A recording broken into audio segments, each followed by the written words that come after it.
this, and the leaders. How can they not see this basic truth when it is repeated again and again and again ad nauseum? And I want to say something else. This rejection of a Jewish state not only applies to Hamas, it also applies to the so-called moderate Palestinian Authority.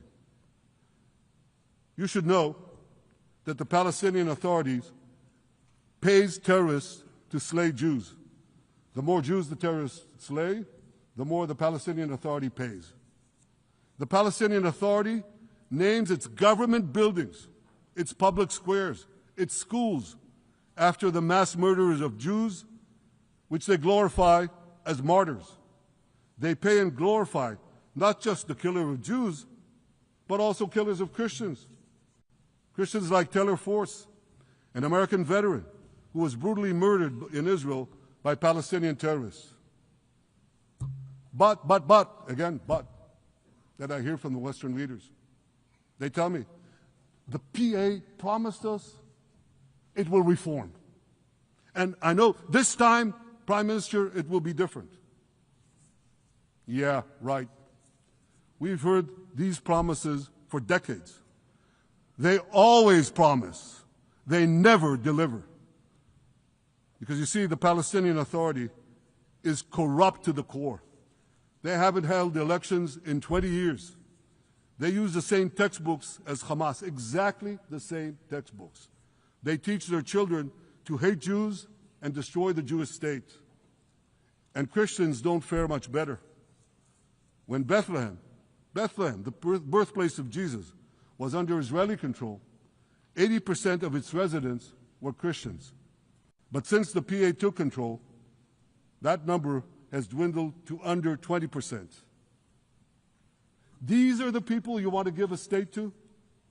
What you're doing is giving the ultimate reward to intolerant fanatics who perpetrated and supported the October 7th massacre. Giving the Palestinians a state 1 mile from Jerusalem after October 7th is like giving Al-Qaeda a state 1 mile from New York City after September 11th. This is sheer madness. It's insane, and we won't do it.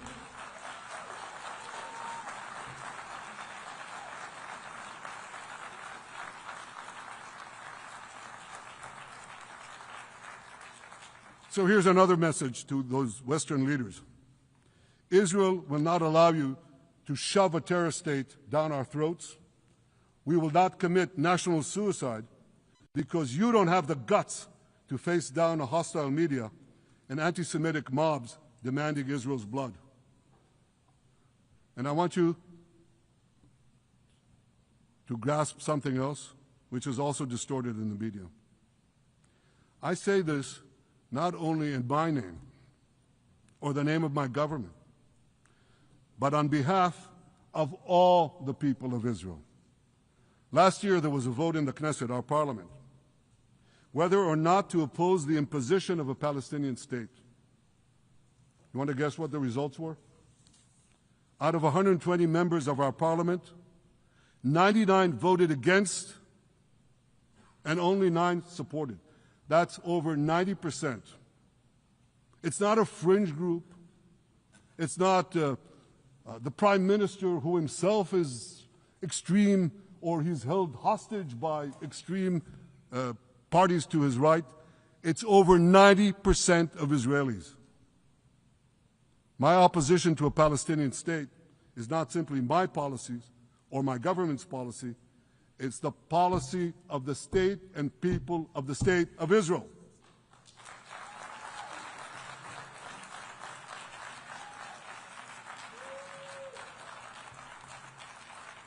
Western leaders